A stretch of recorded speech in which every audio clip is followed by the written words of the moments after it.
बोलो। One end of the 10 centimeter long silk thread is fixed to a large vertical surface of charged non-conducting plate and the other end is तो एक fastened to a small. ये एक charge seat है, मतलब एक तरफ charge है।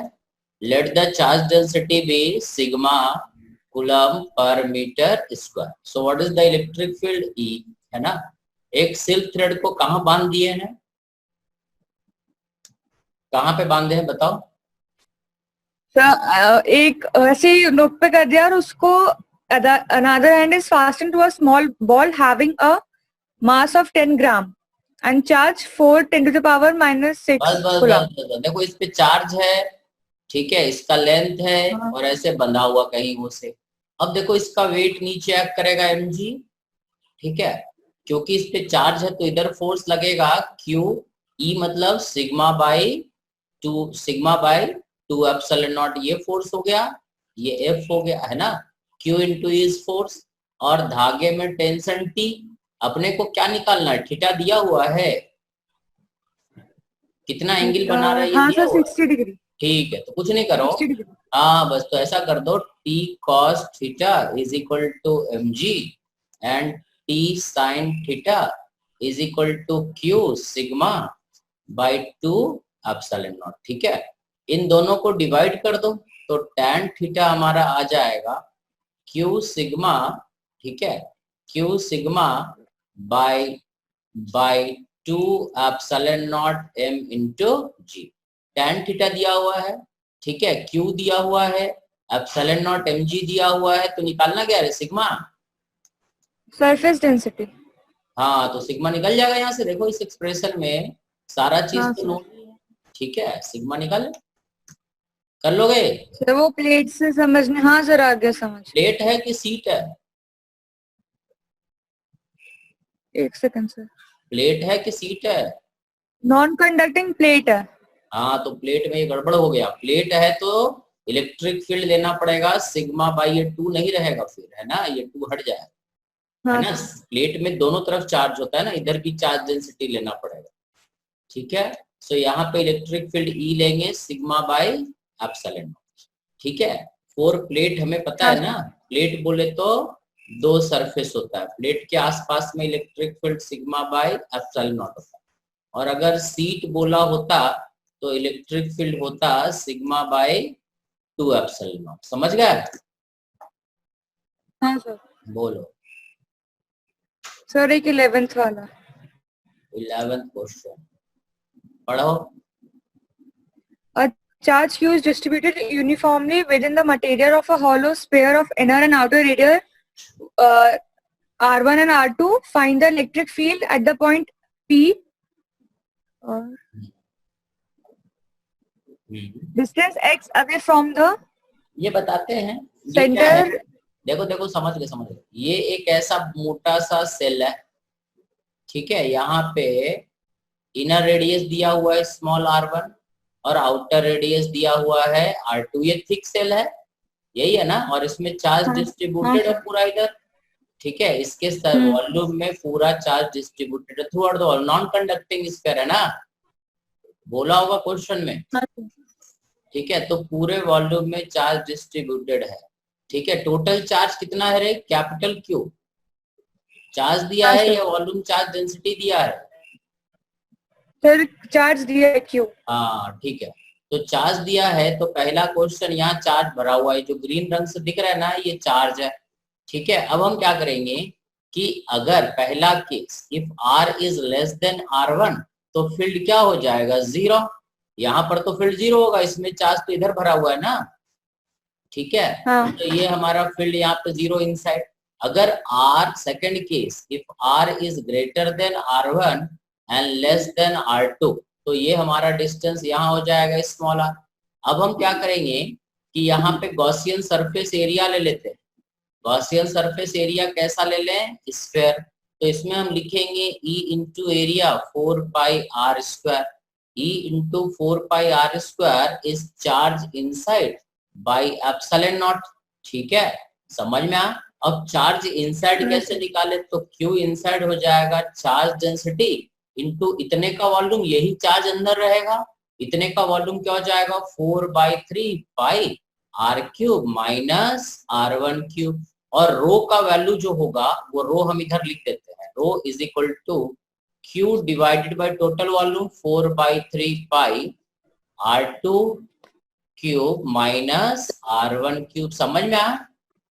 रो is equal to Q/4 है ना, सही है।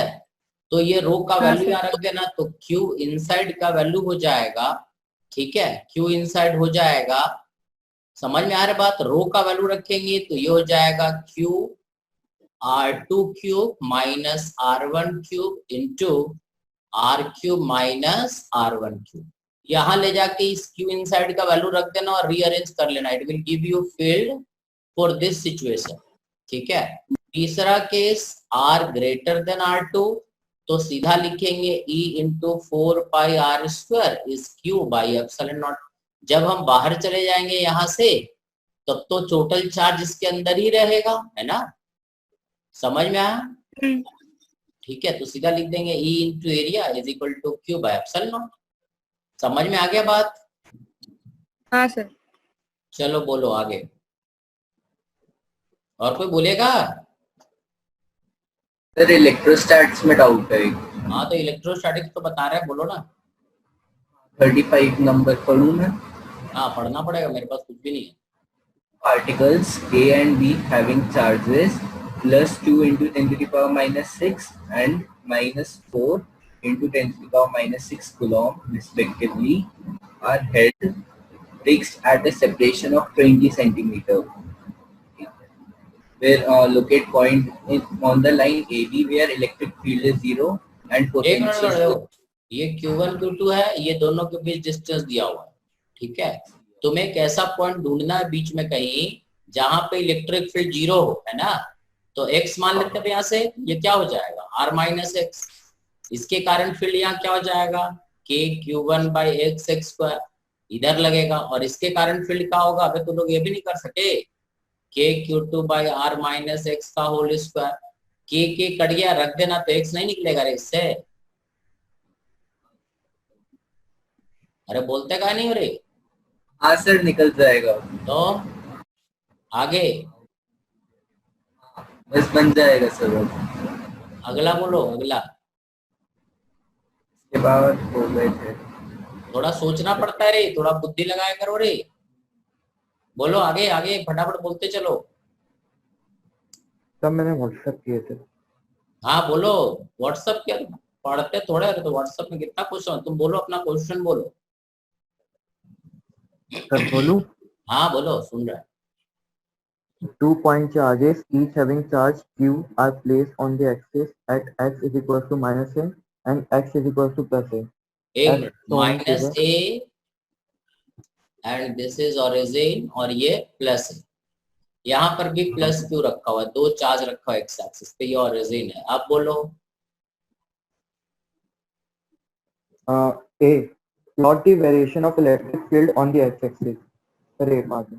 हाँ क्या बनाना है, ग्राफ बनाना है, क्या करना है, तो ग्राफ पूछे थे सर। हाँ तो ग्राफ plot ऐसा the बनेगा variation of electric field.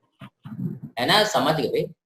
ये ऐसा, यहाँ पे इलेक्ट्रिक फील्ड इनफाइनाइट, क्योंकि E जो होता है कि Q/r² होता है ना, तो यहाँ पर जब डिस्टेंस 0 होगा इस पॉइंट पे, तो इलेक्ट्रिक फील्ड क्या हो जाएगा रे, इनफाइनाइट, पॉजिटिव डायरेक्शन में इधर, ठीक है। ओरिजिन पे क्या हो जाएगा 0, और जब इसके नजदीक जाएंगे तो इलेक्ट्रिक फील्ड किधर, उल्टा निगेटिव एक्स एक्सिस, तो निगेटिव इधर बता देंगे। समझ में आया बात? और इसके इधर जाएंगे तो अबे 0 पे 0 पे होगा भाई, यहाँ पास करेगा, एकदम बराबर तो नहीं ना है, ये ऐसा है। और इसके जस्ट इधर जाएंगे तो फिर निगेटिव हो जाएगा, तो इधर ग्राफ कुछ ऐसा बनेगा, ऐसा। और इस तरफ जाएंगे तो पॉजिटिव हो जाएगा, तो इधर ग्राफ कुछ ऐसा बनेगा। समझ में आया? इस चार्ज के जरा सा इधर जाओगे तो इनफाइनाइट फील्ड, इस चार्ज के जरा सा इधर जाओगे तो भी फील्ड इधर। समझ में आया बात? क्योंकि R अगर 0 है तो फील्ड का वैल्यू क्या हो जाएगा, इनफाइनाइट। यहाँ पे पॉजिटिव डायरेक्शन में होगा और इधर निगेटिव डायरेक्शन में, तो इधर निगेटिव। समझ में आया ग्राफ? ये E वर्सेस R का ग्राफ है, समझ गए? नहीं और किसी को SC वर्मा में डाउट है रे? पैकेज एससी वर्मा, ये तो क्वेश्चन कर लिए थे, ठीक है। आज अपने को पढ़ना था फिर, है ना, potential due to distributed charge, है ना, डिस्ट्रीब्यूटेड चार्ज के कारण पोटेंशियल क्या बनता है, ठीक है। सो पोटेंशियल, पिछले क्लास में हम लोग पोटेंशियल और पोटेंशियल एनर्जी पढ़े थे कि पॉइंट चार्ज हो, वो हेक्सागन था, वो क्यूब था, वो स्फीयर था, वो सारा चीज था, ठीक है। आज हम लोग बात करते हैं कि डिस्ट्रीब्यूटेड चार्ज होगा तब पोटेंशियल एनर्जी कैसे लिखेंगे। जैसे मान लो कि ये एक रॉड है जिसका लेंथ कितना है L, और इस रॉड पे टोटल चार्ज कितना है कैपिटल Q, ठीक है। अब इस रॉड का चार्ज यूनिफॉर्मली डिस्ट्रीब्यूटेड है and this is point P, ठीक है। इस पॉइंट P पे चार्ज Q है जो कि यहाँ से कितना डिस्टेंस दूर पे सिचुएटेड है A। अब तुमसे बोले कि what is the potential energy between this rod and this charged particle which is kept at T, तो हम क्या करेंगे, इस रॉड में एक छोटा सा एलिमेंट लेंगे, ठीक है, एक छोटा सा एलिमेंट इस रॉड में लेते हैं, समझ गए ना। इस छोटे से, अब याद आने रहा, ठीक है, एक छोटा सा एलिमेंट हम रॉड में लिए जिसका लेंथ कितना है dx और यहां से ये दूरी कितना है x, ठीक है।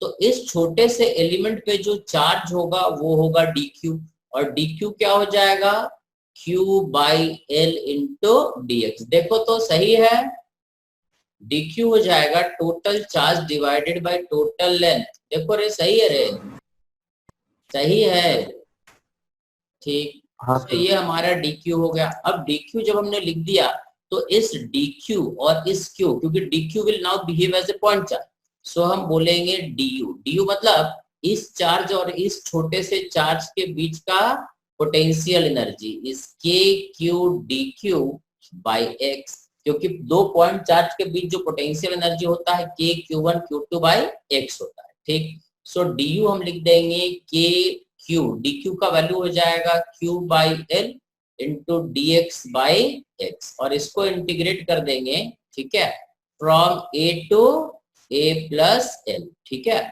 सो ये हो जाएगा total integration of du is the total potential energy and that is equal to k q by l, इसका इंटीग्रेशन कितना, ln of a plus l by, ये समझता रे, डायरेक्ट लिख दें, जिसको नहीं समझेगा बता दियो।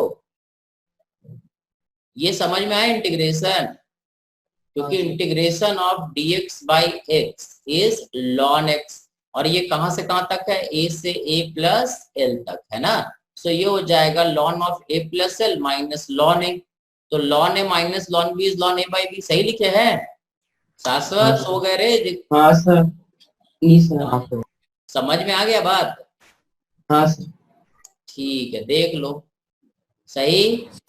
एल डिनोमिनेटर में कैसा आया बाहर, ये जो है ना, ये dq का वैल्यू पे गधे, ये dq का वैल्यू यहाँ चिपकाए ना बे, है नींद में सोए सोए एकदम से जाग जाते हो, ठीक है, ये dq का वैल्यू यहाँ चिपकाए ना, q by l into dx, यहाँ से आया, सही है, हाँ सर, ठीक है। और अगर तुमसे बोले what is potential at point P, तो कुछ नहीं करना, इस Q को 1 कूलम कर देना, ठीक है।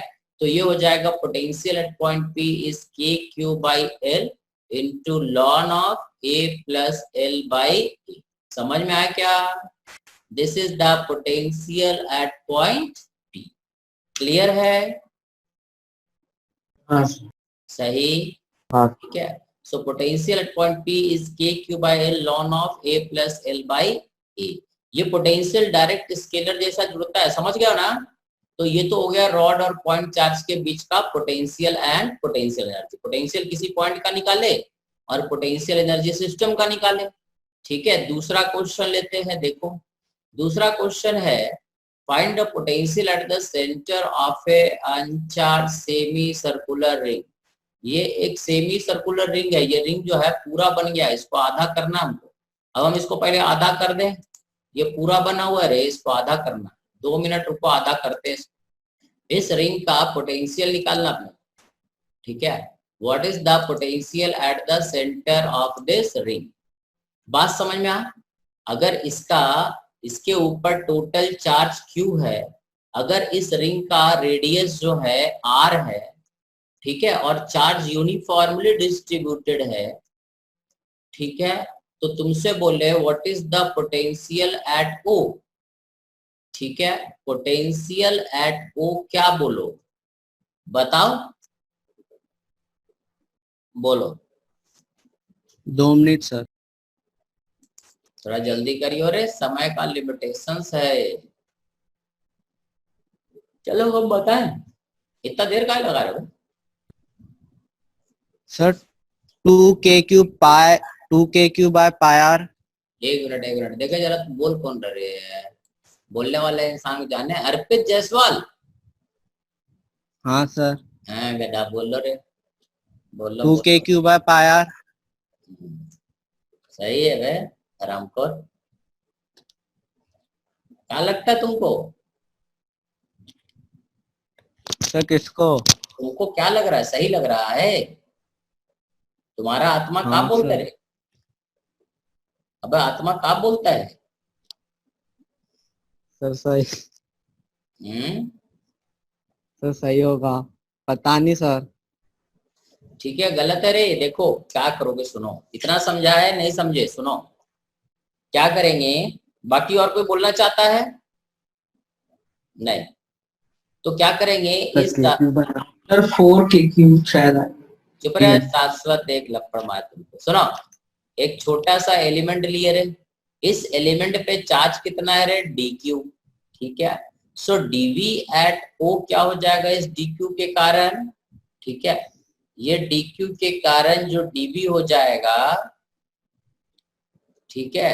सो dv जो हो जाएगा, कुशाग सही बोल रहा है, dv is equal to k dq by r। देखो इस चार्ज से यहाँ का जो दूरी होगा वो कितना होगा रे, r, ठीक है। अब ये जो पोटेंशियल है ये क्या है रे, स्केलर है कि वेक्टर? ए शाश्वत, स्केलर है कि वेक्टर अर्पित? स्केलर है। स्केलर है। वेक्टर में जोड़ दिया। हैं, जोड़ दिया ना, तो वेक्टर में कर दिया। हाँ पता था हमको। सो O पे हो जाएगा KQ by R volt, simple, समझ में आ। This is the potential at the centre of a semi circular ring having charge density uniform.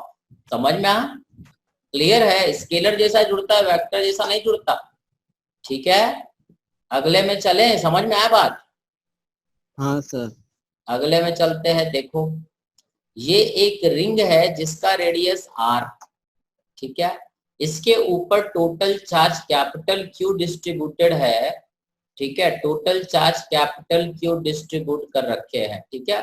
तुम्हें बताना है what is the potential at point P, ठीक है, टोटल चार्ज कैपिटल Q है, radius r है, और ये डिस्टेंस यहाँ से यहाँ तक क्या है रे, x, ठीक है, ये O हो गया। What is the potential eight P, तो कुछ नहीं करना इसमें, देखो कितना आसान है। KQ बाय हाँ, the potential at KQ by root over r नहीं रे, root over x² plus r square. में अगर हम एक छोटा सा एलिमेंट लेंगे तो हर एलिमेंट का यहाँ से डिस्टेंस क्या होगा, root over x² plus r²। देखो सही है, इस एलिमेंट का भी अगर हम बात करेंगे तो यहाँ से डिस्टेंस उतना ही होगा, इस एलिमेंट का बात करेंगे तो भी डिस्टेंस उतना ही होगा, इस एलिमेंट का बात करेंगे तब भी डिस्टेंस उतना ही होगा ना, ये डिस्टेंस r ही रहेगा, वेयर r a, समझ गए? क्योंकि ये तो 90 डिग्री रहेगा ना, ये 90 डिग्री रहेगा ना, ये 90 डिग्री रहेगा ना, यहाँ से ऐसे, समझ रहे बात? तो ये r इतना ही, क्योंकि स्केलर क्वांटिटी ऐसा नहीं कि इसका कंपोनेंट इधर लिए, स्केलर क्वांटिटी का कंपोनेंट नहीं होता। So potential at point P is KQ by root over x² plus r²। समझ गया? ये पोटेंशियल अगर तुम्हें आता है तो इलेक्ट्रिक फील्ड बड़ा इजीली कैलकुलेट कर सकते हो, जो हमारा अगला पार्ट रहेगा, ठीक है। अरे सही रे, ठीक है। अब ये तो हो गया रिंग के सेंटर पे पोटेंशियल, इसके बाद आता है अगला डिस्क के, समझ गए? ये आंसर है इसका, KQ by root over x² plus r²। Now ये एक डिस्क है, ठीक है, जिसके पूरे सरफेस पे चार्ज पड़ा हुआ, this is a charge disc having charge density sigma. ठीक है, अब इस डिस्क के सेंटर से x डिस्टेंस दूर p पॉइंट पे इसका रेडियस r है। अगर इसका charge density sigma coulomb per metre square है तो p पॉइंट पे पोटेंशियल क्या होगा? What is potential at point p? समझ गए? निकालूं? अब जरा निकालना तो हम इसको बंद करें, ठीक है, क्योंकि टाइम हो गया है, 2 मिनट बचा है, तो लॉग आउट करके फिर लॉग इन कर लेते हैं। ठीक है, sigma by 2 epsilon not bracket में 1 माइनस एक्स का under root r square plus x. हाँ कोई तो बोल रहा है। देखो, तो इसको सॉल्व करने के लिए क्या करेंगे अपन? पहला चीज कि अपने को एक तो, ठीक है, रिंग का रिजल्ट यूज करना पड़ेगा, और रिंग का रिजल्ट यूज करने के लिए, ठीक है, डिस्क कैसे बना हुआ है तो हम मान लेंगे ऐसा रिंग है। इस रिंग का रेडियस r है और विड्थ dr है। तो इस रिंग पे जो चार्ज हो जाएगा that is sigma 2 pi r dr, है ना। और इसके कारण पोटेंशियल जो p पॉइंट पे लिखेंगे, एक छोटा सा रिंग लिए, ठीक है, जिसका रेडियस कितना है? स्मॉल r, सही, और जिसका यहाँ से डिस्टेंस कितना है? x। ठीक है, तो x तो कांस्टेंट रहेगा, इसके ऊपर चार्ज है, तो dv at point p due to ring क्या बोलेंगे? k dq by root over x square plus r square. सही है। अब q का वैल्यू जो यहाँ हो जाएगा dv at point p is k, q मतलब हो जाएगा सिग्मा, ठीक है, into 2 pi r into dr by root over x square plus r square. ठीक है, इसको इंटीग्रेट कर देना, r का वैल्यू 0 से कैपिटल R तक, x कांस्टेंट रहेगा। ठीक है, सो v एट पॉइंट p हमारा बन जाएगा सिग्मा 2 पाई, k का वैल्यू रख देते हैं 4 पाई एप्सिलॉन नॉट, और इसका इंटीग्रेशन क्या होता है रे? r dr बाई x क्या होता है? Root over x square plus r square, ऐसा आता है रे। कोई बोलते हैं नहीं ठल्ला है, इसका इंटीग्रेशन यही आता है। ठीक है, तो ये बन जाएगा v at point p is sigma by 2 epsilon not root over x square plus r square minus x। देखो रे वैभव, यही बोले थे वैभव, सर यही बोले थे। हाँ, मैं नहीं बोला था। सही है, समझ गए। अब ये इंटीग्रेशन हमको बताना है, ये इंटीग्रेशन बहुत भारी नहीं है। देखो इंटीग्रेशन हम बता देते हैं, कुछ लोगों को हो सकता है इंटीग्रेशन नहीं आता हो, तो ये जो इंटीग्रेशन है r dr by root over x square plus r square, इसको ऐसा कर सकते हो, let x square plus r square is y square, x तो कांस्टेंट है, डिफरेंशिएट करेंगे 2r dr by dy is 2y dy by dy। सही है, ये dy dy गैप कर दिए, 2 गैप कर दिए, तो r dr is equal to क्या हो गया? dy dy, यहाँ चिपका दिए, r dr हो गया y dy, और ये root over x square plus r square क्या हो गया? y कट गया, इंटीग्रेशन ऑफ dy क्या हो गया? y का मतलब root over x square plus r square. समझ में आया? इसका इंटीग्रेशन आ जाएगा इंटीग्रेशन ऑफ dy, और dy का इंटीग्रेशन y। समझ में आया? तो यही y हम यहाँ पे रख दिए डायरेक्ट, रूट ओवर x। इस पूरे का इंटीग्रेशन जो इतना है ना, इस पूरे का इंटीग्रेशन, ठीक है, इतना आ गया, और इसमें हमने लिमिट पुट कर दिया, so this is the answer. ठीक है, the electric field on the axis of a disc is this. बात समझ में आया? अब इसमें एक खास चीज देखो, ठीक है, एक डिस्क के एक्सिस पे पोटेंशियल हम लोगों ने लिखा, ठीक है, कि ये डिस्क है, सही, इसके ऊपर चार्ज भरा हुआ था, चार्ज डेंसिटी कितना है? Sigma coulomb per metre square. ठीक है, यहाँ से एक डिस्टेंस दूर ये r रहा। ठीक है, पहला रिजल्ट हमने डिफाइन किया था इलेक्ट्रिक फील्ड। इलेक्ट्रिक फील्ड आया था sigma by 2 epsilon not 1 minus x by root over x square plus r square. ठीक है, दूसरा रिजल्ट हमने p पॉइंट के लिए निकाला पोटेंशियल का, पोटेंशियल एट पॉइंट p। ये आया sigma by 2 epsilon not into root over x square r square minus x. ये सही है? अबे सही है सर। अरे वाह, ठीक है, ये दोनों रिजल्ट Yes, sir. दिए। अब ठीक है, if r tends to infinity, r tends to infinity मतलब क्या हुआ रही है? चार्ज सीट बन गया ना। अगर r टेंड्स टू इन्फिनिटी है तो ये क्या बन गया? Charge seat. सही? तो उस केस सर अगर ये चार्ज सीट बन गया तो इलेक्ट्रिक फील्ड क्या होता है? 4 r टेंड्स टू इन्फिनिटी के लिए electric field at point P बन जाता है सिग्मा बाई 2 एप्सिलॉन नॉट बन जाता है इस तरफ। अरे हाँ ना? हाँ सर। ठीक है, अब यहां पर देखो रे, 4 r tends to infinity, what is P? Potential. Zero. गधा कहीं का, r इन्फिनिटी पे 0 हो जाएगा रे। कौन पगला रहा है यार? पे तुमको दौरा पड़ रहा है का रे? सर हैं? इन्फिनिटी हो जाएगा ना, कहा होगा रे ये? इन्फिनिटी। ठीक है, इनफाइनाइट, क्योंकि x तो फिक्स है। r इनफाइनाइट मतलब ये क्वांटिटी इनफाइनाइट, मतलब दिस इज नॉट डिफाइंड। ठीक है, इनफाइनाइट मतलब पोटेंशियल इनफाइनाइट मतलब कितना वोल्ट? 1000 करोड़ लाख वोल्ट तो नहीं होगा ना, इट इज नॉट डिफाइंड। ठीक है, अब तुम देखो यहाँ पे खास चीज कि जब r फाइनाइट था तो इलेक्ट्रिक फील्ड डिफाइंड था, जब r फाइनाइट था तो पोटेंशियल भी डिफाइंड था, बट r इनफाइनाइट हुआ तो इलेक्ट्रिक फील्ड तो डिफाइंड है बट पोटेंशियल डिफाइंड नहीं है। समझ में आया बात? ठीक है, इसका कंक्लूजन ये है कि अगर इलेक्ट्रिक फील्ड डिफाइंड है तो ये कोई जरूरी नहीं है कि पोटेंशियल डिफाइंड। ठीक है, और पोटेंशियल डिफाइंड है तो हर जगह इलेक्ट्रिक फील्ड डिफाइंड बराबर। इलेक्ट्रिक फील्ड एक अलग क्वांटिटी है, पोटेंशियल एक अलग क्वांटिटी। सही? इलेक्ट्रिक फील्ड यहाँ पे डिफाइंड है बट पोटेंशियल डिफाइंड नहीं। अब क्वेश्चन ये, समझ गए बात? ठीक है, अरे हाँ ना? हाँ सर। ठीक है, अब क्वेश्चन ये अराइज होता है कि पोटेंशियल नॉट डिफाइंड क्यों? रीजन क्या है कि पोटेंशियल डिफाइंड नहीं? कोई ऐसा कंक्लूजन बताओ जिसके कारण हम बोल सके पोटेंशियल इज नॉट डिफाइंड। इसको कैसे जस्टिफाई करें कि पोटेंशियल डिफाइंड नहीं? ठीक है, तो हम बताते हैं। देखो, हम लोगों ने पोटेंशियल कैसे डिफाइन किया था?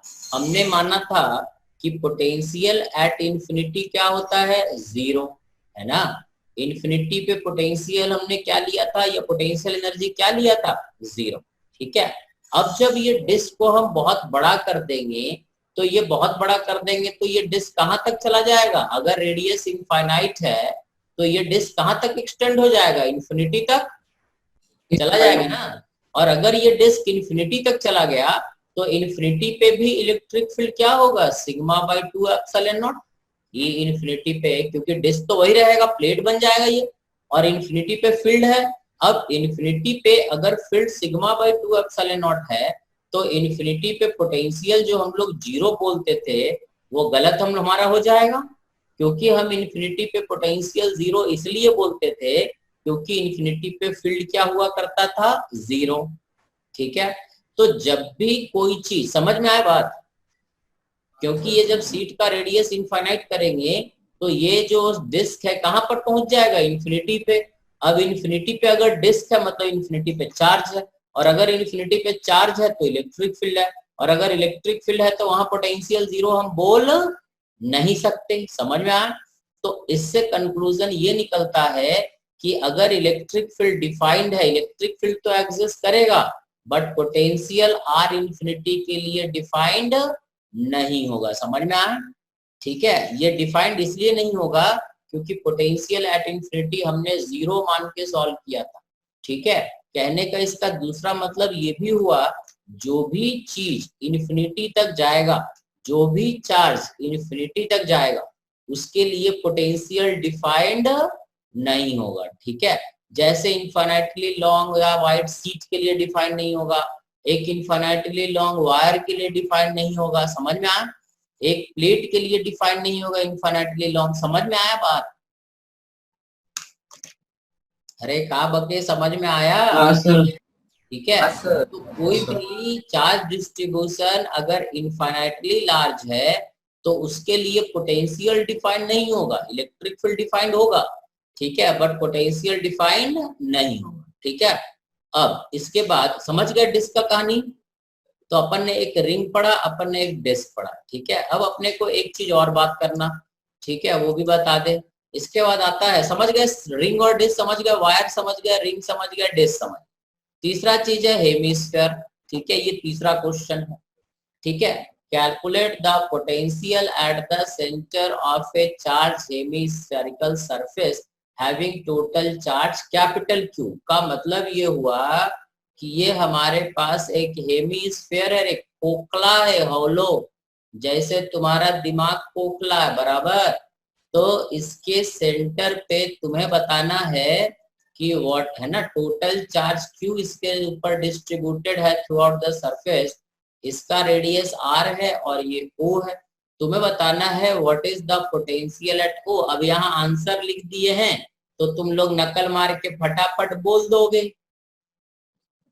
है ना। अरे बोलते का नहीं हो रे। हाँ सर। हाँ नकल मार लिए, देखो चोर सबसे पहले बोला चोर, ठीक है। तो इसको कैसे सोचना है ये बता दे।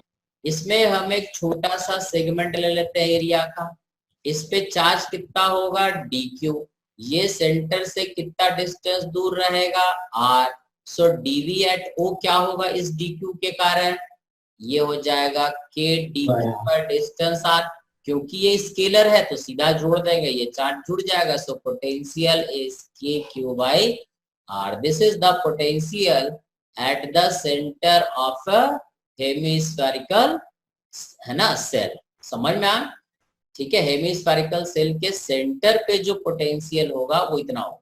अगर सेंटर पे चार्ज Q रख दिए होते तो टोटल पोटेंशियल एनर्जी हो जाता Q बाई R, और इसको बोलते V इंटू Q। समझ में आया क्या। This is also equal to potential at O into Q। क्लियर है, समझ में आया। अब परेशानी इसके बाद चालू होता है सॉलिड स्फीयर का और हॉलो स्फेरिकल सेल का, कंप्लीट सेल का। अब कंप्लीट सेल का, ये सेल का बात करते हैं। Find the potential inside and outside charge uniformly charge shell, है ना। ये एक सेल है, दिस इज अ सेल, ठीक है, हॉलो है, बहुत पतला सा सेल है, इसके सरफेस पे चार्ज भरा हुआ है कैपिटल Q। अब इसके अंदर और बाहर अपने को पोटेंशियल निकालना है, इसका रेडियस रहा R, ठीक है। तो क्या करेंगे, अब देखो पहला केस बाहर लेते हैं, R is greater than capital.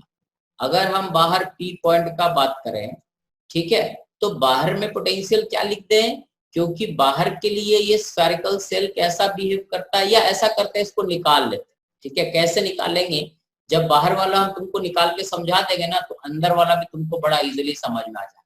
ये डिस्टेंस मान लेते हैं क्या है R, ठीक है, यहाँ का पोटेंशियल लिखना। तो हम क्या करते हैं, इंफिनिटी से 1 कूलम चार्ज को घसीटते हुए P पॉइंट पे लाके रखते हैं, यही प्रोसेस है। हम लोगों ने पढ़ा du इज माइनस dwc। अगर 1 कूलम चार्ज को लाएंगे तो ये du क्या बन जाएगा, dv is minus dwc। 1 coulomb charge को मूव करने में जो पोटेंशियल चेंज होता है उसको हम लोग चेंज इन पोटेंशियल बोलते हैं, जो पोटेंशियल एनर्जी होता है उसी को पोटेंशियल बोलते हैं ना। तो 1 कूलम चार्ज को हम इंफिनिटी से उठा करके स्लोली P पॉइंट पे लाके रखते हैं in presence of this shell. मान लो किसी इंस्टेंट पे यहाँ से ये कितना डिस्टेंस दूर है x, तो इस पे फोर्स कितना लगता होगा, इस पे फोर्स लगता होगा that is kq into 1 by x square and the direction is I cap। और जरा सा इसे डिस्प्लेस किया ds, तो ds क्या हो जाएगा, dx I cap। So dw हमारा क्या हो जाएगा, f डॉट ds, ये हो जाएगा k q by x x square into d x. समझ में आया बात? अब ये जो dw है तो dv हम लिखेंगे minus of dwc, this is minus k q by x x square into d x, और इसको इंटीग्रेट कर देते हैं। when x is infinity potential is 0, when x is r potential is v, ठीक है, this is vp। सो यहाँ से आ जाएगा vp, ये इंटीग्रेट करके देखना, हम लिख दे रहे, मेरा रटा हुआ रे, प्लस के क्यू बाई आर, ठीक है। सो पोटेंशियल आउटसाइड है, ये तुम लोग सॉल्व करके देखो, ये वाला एक्सप्रेशन कॉपी खोल के बैठे हो। हाँ सर। हाँ बोलोगे बे, हमको दिख थोड़ा रहा है कि तू ना बोल दो, है एकदम तुम लोग साधु संत हुए पड़े हो, है कि नहीं? सर यही आएगा। हाँ वो तो आएगा, तू तो बहुत बड़ा महात्मा हो, भविष्य वक्ता कि यही आएगा, आ नहीं रहा बट आएगा यही, ठीक है। Potential at point P is k q by are, ठीक है, चेक करो, इसको इंटीग्रेट करो, नहीं तो हम इंटीग्रेट करके बतावें। हाँ सर। यही आ रहा है, जिसको नहीं आया बता देना रे, हम हाँ सर यही है। वेरी गुड, चेक कर लो, सभी लोग चेक कर लिए। तो पहला रिजल्ट हुआ, कैसे समझ में आया? समझ गए ये क्या किए? सो पोटेंशियल आउटसाइड ए स्फेरिकल सेल, ये रिजल्ट याद भी रखना है, ठीक है। Eight point P is k q by are, outside जो पोटेंशियल होता है वो कैपिटल आर पे डिपेंड नहीं करता है, समझ में आ? एक सेल के यूनिफॉर्मली चार्ज सेल के बाहर जो पोटेंशियल होता है वो रेडियस ऑफ स्फीयर पे डिपेंड नहीं करता। पहला रिजल्ट क्लियर है। दूसरा रिजल्ट, ठीक है, अगर इसी सेल के सरफेस पे बोलते, ठीक है, ये समझ में आया बात। Second, if R is equal to capital R, तो this is potential on the surface, क्या हो जाएगा? K q by capital R। Surface पे अगर इसी सेल के हम सरफेस पे बोलते कि व्हाट इज द पोटेंशियल, अगर इस पे चार्ज कैपिटल Q है और रेडियस R है, तुमसे बोलते सरफेस पे पोटेंशियल क्या होगा, तो ये रिजल्ट जो आउटसाइड वाला है वो तो सरफेस तक के लिए वैलिड है, ठीक है। पहला रिजल्ट जो हमने डिराइव किया, R ग्रेटर और इक्वल टू कैपिटल R, तो potential is k q by r, it is independent of capital R, ठीक है। सरफेस पे के क्यू बाई आर होता है, सही है, सही है। अब अगर तीसरा केस, अब तीसरा केस हम डिराइव कर रहे हैं, if R is less than capital, मतलब एक कोई पॉइंट P यहाँ पे है जो कि R डिस्टेंस दूर है सरफेस के अंदर, ठीक है, R लेस देन कैपिटल, तो हमें पता है dv जो होता है माइनस dwc होता है, और dw जो होता है that is f dot ds होता है, ठीक है। अब देखो इनसाइड में अगर मान लो, समझ रहे हो ना बात, अगर हम इनसाइड में कभी चार्ज को लेके यहाँ पे है x डिस्टेंस दूर, एक कूलम चार्ज को एक डिस्टेंस दूर, so what is force on the charge? एक कूलम चार्ज को सरफेस से अंदर रखे तो what is the force on this one coulomb charge inside the shell? बोलो रे कोई। Force is equal to Q into E होता है ना। तो अगर हम तुमसे बोले कि यहाँ पे Q का वैल्यू 1 कूलम है तो फोर्स का वैल्यू कितना होगा? सब भग लिए, सो गए हैं, क्या होगा रे वैभव? क्या बोल रहा है? शाश्वत कौन बोल रहा है? कौन बोलेगा रे? अरे सर चार्ज का वैल्यू 1 कूलम। हाँ, अब पोटेंशियल निकालते तो 1 कूलम ही को मूव करते हैं ना। हाँ, तो ई होगा, कितना होगा? ई गधा कहीं का। What is E inside a shell? Zero होगा। हैं? सब खा पी गए ना? फील्ड इनसाइड नहीं, वो तो मेटेलिक उसके अंदर 0 होता है। किसके? ये मेटेलिक, ये सेल है तो मेटेलिक ही ना होगा। हाँ तो 0 तो 0 अंग्रेजी ना पढ़ा बे। तो यहाँ पे फील्ड क्या, फोर्स क्या हो जाएगा? 0, और फोर्स 0 तो dw भी 0। मतलब dv हमारा क्या हो जाएगा 0। और अगर इसको इंटीग्रेट करें तो हम r से, ठीक है, स्मॉल r तक गए, सरफेस से यहाँ पे पहुंचे, तो सरफेस पे पोटेंशियल vs था और यहाँ पर पोटेंशियल vp है। So vp minus vs is equal to क्या 0, मतलब vp is equal to vs, और vs क्या है रे kq बाई r। ठीक है, सरफेस का पोटेंशियल कितना है kq बाई r, समझ में आया। तो एक सेल के बाहर पोटेंशियल जो होता है, ठीक है, 3 रिजल्ट हमने पढ़ा यहाँ पे। सरफेस के बाहर पोटेंशियल स्मॉल r होता है जो कैपिटल R पे डिपेंड नहीं करता। दूसरा सरफेस पे, तो सरफेस पे KQ बाई कैपिटल R वो R पे डिपेंड करता है, और सरफेस के अंदर, सेल के अंदर वो स्मॉल r पे डिपेंड नहीं करता। ठीक है, सरफेस के अंदर if r is less than capital R तो वो स्मॉल r पे डिपेंड नहीं करता। मतलब इस सेल के अंदर हर जगह पोटेंशियल होगा KQ बाई R। ठीक है, यहाँ लो, सेंटर पे लो, कहीं पर भी पोटेंशियल अगर तुम देखोगे ना सेल के, तो इनसाइड पोटेंशियल क्या रहेगा constant, and that is KQ by R, joule पर कूलम और वोल्ट। ये समझ में आया? मतलब सेल के अंदर, सेल के बाहर, सेल के सरफेस पे पोटेंशियल क्या होगा। ठीक है कि दिक्कत है? ठीक है सर, समझ गए रे? देखो रे, जिसको डाउट हो जरा बता देना, क्योंकि इतना आसान नहीं है। अब अगला रिजल्ट है, हाँ, अगला रिजल्ट है थोड़ा और भारी है, इसीलिए उसमें आने से पहले थोड़ा इसको देखना जरूरी है। देख लो पहले। बता दो सर, इंटीग्रेशन के बाद वापस बता दो। कहाँ से रे इंटीग्रेशन? ये वाला, ये वाला स्टेप। हाँ सर, इसके बाद से थोड़ा सा। इसके बाद कुछ नहीं करना है। डीवी, ये देखो डीडब्ल्यू जो होता है एफ डॉट डी एस होता है। ठीक है, सेल के अंदर फोर्स क्या होगा 0, because field is 0। Inside field क्या होता है 0। जब फील्ड ही नहीं है तो फोर्स कितना लगेगा 0, और फोर्स अगर 0 है तो वर्क डन क्या होगा 0। समझ में आया? सो डीडब्ल्यू 0 मतलब डीवी इज 0, और डीवी इज 0 मतलब पोटेंशियल में चेंज नहीं आएगा। डीवी क्या होता है स्मॉल चेंज। अगर डीवी 0 है मतलब स्मॉल चेंज 0 है, मतलब सरफेस और यहाँ पे जाएंगे तो पोटेंशियल में कोई चेंज नहीं आएगा। मतलब जो पोटेंशियल पी का है वही पोटेंशियल सरफेस का रहेगा। समझ में आया रे बात? हाँ सर। तो सेल के अंदर हर जगह पोटेंशियल कांस्टेंट होता है KQ बाई R, और सेल के सरफेस पे KQ बाई कैपिटल R, और बाहर में KQ बाई स्मॉल r। ठीक है, ये 3 रिजल्ट है जो तुमको याद रखना है सेल का। ठीक है, अब इसके बाद अब देखो इसमें क्या चीज खास बातें क्या हुआ। ठीक है, इसमें एक खास बात हुआ, ठीक है, जो हम थोड़ा सा जगह बनाएं और 1 मिनट में समझाएं तुमको। एक खास यहाँ पे समस्या आया जिसको अपन समझने का कोशिश करेंगे। समस्या ये आया कि हमने इस सेल का 3 रिजल्ट देखा।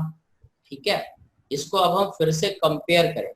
ठीक है, जैसे हम लोगों ने पढ़ा कि ये सेल था, this is a shell having charge capital Q uniformly distributed throughout the volume. पहला result, when R is greater than capital R। ठीक है, तो इलेक्ट्रिक फील्ड क्या होता है outside, it is KQ by small r square radially out, है ना। ठीक है, second result, if R is equal to capital R, तो इलेक्ट्रिक फील्ड क्या होता है KQ by R square just outside. ठीक है, और तीसरा रिजल्ट, मतलब सरफेस से जस्ट बाहर होना जरूरी है। ठीक है, अंदर नहीं। तीसरा result, when R is less और इक्वल टू कैपिटल R, मतलब inside, then the electric field, ठीक है, इनसाइड इज व्हाट 0। ये 3 चीज पढ़े थे, याद है? अब इसको फिर से पोटेंशियल से रिलेट करते हैं। इसमें हमारा पोटेंशियल जो आया आउटसाइड के लिए, ये आया V is equal to KQ by R। ठीक है, आउटसाइड में पोटेंशियल ये आया। सरफेस पे पोटेंशियल आया इज KQ बाई R, और इनसाइड पोटेंशियल क्या आया, inside potential is KQ by R। अब देखो इनसाइड पोटेंशियल फील्ड क्या है, जीरो, बट फील्ड जीरो है तो पोटेंशियल जीरो होना जरूरी नहीं। ये दूसरा कंक्लूजन है, ये सब ऑब्जेक्टिव पूछता है। अभी हम लोग इससे पहले पढ़े थे कि फील्ड डिफाइंड है, अगर फील्ड डिफाइंड है तो पोटेंशियल डिफाइन हो भी सकता है और अनडिफाइंड भी हो सकता है, यही पढ़े ना, बोलो। हाँ सर। Yes sir. ठीक है, अब हम लोग बात कर रहे हैं यहाँ पे दूसरा कंक्लूजन। दूसरा कंक्लूजन ये है कि फील्ड जीरो है तो इसका मतलब ये नहीं कि पोटेंशियल भी जीरो होगा या पोटेंशियल नॉट डिफाइंड होगा। ठीक है, अगर फील्ड जीरो है तो पोटेंशियल कांस्टेंट रहेगा और वो डिफाइंड हो सकता है, जो कि यहाँ पे वैलिड है। देखो फील्ड इनसाइड जीरो है, हर जगह यहाँ पे फील्ड क्या है, zero, but potential is not zero. समझ में आया? कई जगह ऐसा हो सकता है कि पोटेंशियल जीरो हो जाए and field is not zero, क्योंकि ये दो अलग अलग चीजें हैं। ये भी एग्जिस्ट कर सकता है, ये एग्जिस्ट अभी कर ही रहा है, ये भी हम तुमको एग्जांपल देंगे बाद में। एक एग्जांपल दिए field defined, field is defined but this is not defined, एक चीज हम ये बताए। ठीक है, दूसरा बताए कि इलेक्ट्रिक फील्ड जीरो है बट पोटेंशियल जीरो नहीं है। तीसरा बताएंगे कि पोटेंशियल जीरो है बट इलेक्ट्रिक फील्ड जीरो नहीं है, क्योंकि ये तीनों अलग अलग पॉसिबिलिटी है। कहीं पे ऐसा भी हो सकता है कि इलेक्ट्रिक फील्ड भी जीरो हो और पोटेंशियल भी जीरो हो। ठीक है, मतलब इससे इलेक्ट्रिक फील्ड से पोटेंशियल को तुम ज्यादा रिलेट नहीं कर सकते, ये दो अलग अलग क्वांटिटी है। इलेक्ट्रिक फील्ड जीरो का मतलब ये जरूरी नहीं होता कि पोटेंशियल भी जीरो।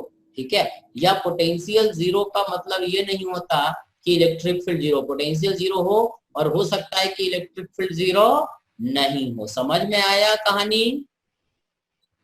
हाँ सर। ठीक है, तो ये तो हो गया स्फेरिकल सेल का। अब इसके बाद थोड़ा भारी रिजल्ट है, that is called solid sphere. तो हाँ, सॉलिड स्फीयर अगले दिन पढ़ें, परसों पढ़ते हैं सॉलिड स्फीयर, क्योंकि वो थोड़ा और लेंदी है। आज सेल तक बता दिए और थोड़ा डाउट तुम लोग का और बता दें।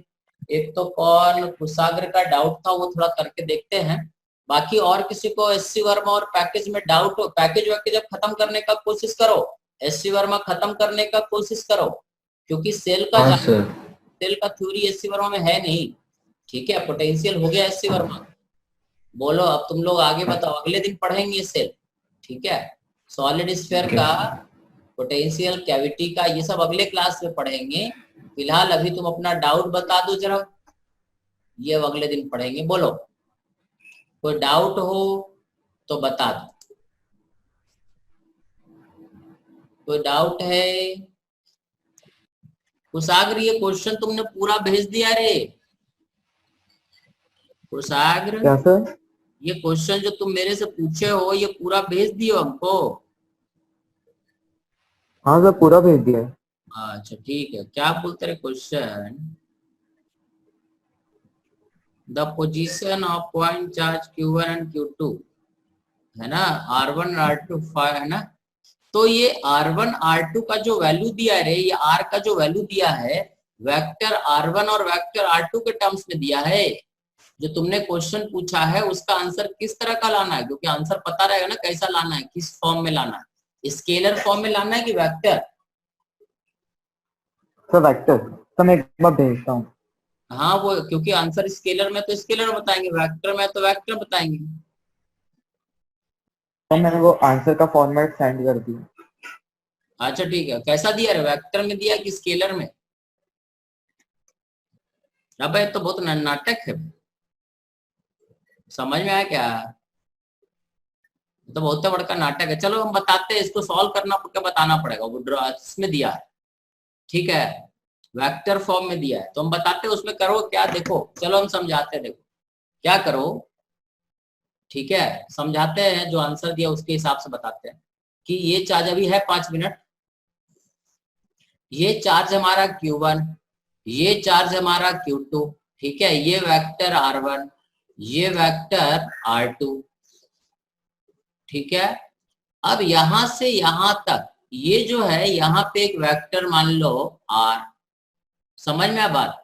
तो ये वेक्टर हमारा जो हो जाएगा, ये वेक्टर हो जाएगा मान लो, ठीक है, x1 वेक्टर मान लो, तो x1 वेक्टर क्या हो जाएगा, r vector minus r1 vector, और इस वेक्टर को मान लो x2, ठीक है, x2 वेक्टर हो जाएगा r2 vector minus r vector, सही है, ठीक है। अब ये हमारा x1 x2 वेक्टर। अब देखो इस q1 के कारण फील्ड इधर होगा, तो E1 हम लिख देंगे इस k q1 by x1 square, x1 मतलब r माइनस r1 का होल स्क्वायर, सही है। और डायरेक्शन इसका क्या हो जाएगा, x1 कैप, ये हो जाएगा x1 कैप, सही है। और इसी तरह से E2 वेक्टर को अगर देखें तो ये हो जाएगा k q2 by x2 square, x2 square मतलब mod of r2 minus vector, अब फिर गलती कर, mod of r2 minus r का whole square into x2 cap, और इसका अपोजिट, क्योंकि x2 हमने इधर लिया है, ये E1 तो इधर रहेगा और E2 इधर रहेगा। अब सही है, अब हमारा जो है कि E1 प्लस E2 इज 0, ठीक है ना, E1 E2 का डायरेक्शन x2 के अपोजिट रहेगा। अब टोटल फील्ड यहाँ पे 0 करना है, ठीक है, so E1 vector plus E2 vector is equal to 0, E1 लिख देंगे k q1 by mod of vector r minus r1 का whole square into x1, x1 हो जाएगा वेक्टर r माइनस r1, ठीक है, बाई दिस का क्यूब कर देते रहे इधर, is plus k q2 by r2 vector minus r vector का क्यूब, और x2 का वैल्यू यहाँ हो जाएगा r2 माइनस r वेक्टर। अब यार इसको जोड़ के 0 कर दो और यहां से सॉल्व करके, ठीक है, समझ में आ रहे, नहीं समझ में आया, अबे समझ में आया। अब इससे तुम्हें r वेक्टर निकालना, तो ये r वेक्टर तुमको थोड़ा सा रीअरेंज करके सॉल्व करना पड़ेगा, ठीक है, करके देखो। अब ये जो डायरेक्शन है ना x1 और x1 और x2 को तुम ऐसा भी लिख सकते हो, x1 कैप को लिख सकते हो r2 minus r1 by mod of r2 minus r1। देखो x1 का डायरेक्शन तो इधर ही है ना, और x2 this is also the direction of x2 cap, ठीक है, सो x1 कैप और x2 कैप को यहां से काट दो ना, समझ में आ, क्योंकि x1 भी इधर ही है और x2 यूनिट वेक्टर भी इधर ही है, तो इसका लफड़ा ही खत्म कर दो, यहाँ स्क्वायर ही रहने दो और इसको काट के यहाँ स्क्वायर बना, बस इन दोनों को इक्वेट करके वेक्टर r का वैल्यू निकाला जा सकता है। नहीं समझ में आ रहे, ठीक है, थोड़ा इसको ट्राई करना। करना क्या है समझ में, वेक्टर फॉर्म में दिया ना, थोड़ा लंबा चौड़ा एक्सप्रेशन हो जाता है, ठीक है, क्योंकि ये जो डायरेक्शन हुआ ना x1 कैप और x2 कैप, ये जो डायरेक्शन हुआ, ये डायरेक्शन क्या हुआ, r2 minus r1 by mod of r2 minus r1, और यही तो x1 कैप है और यही x2 कैप है, दोनों का डायरेक्शन तो इधर ही है ना, तो x1 कैप और x2 कैप सेम ही रहेगा, तो इनको जोड़ के 0 हटा भी सकते हो, कोई दिक्कत नहीं है, सही रहे। अब इसको जरा सॉल्व करके देखिए आता है कि नहीं आता है, ठीक है, सही, आगे बोलो, तो ट्राई कर लेना, नहीं आएगा बता देंगे, फिर और एक बार सोचते हैं, और बोलो।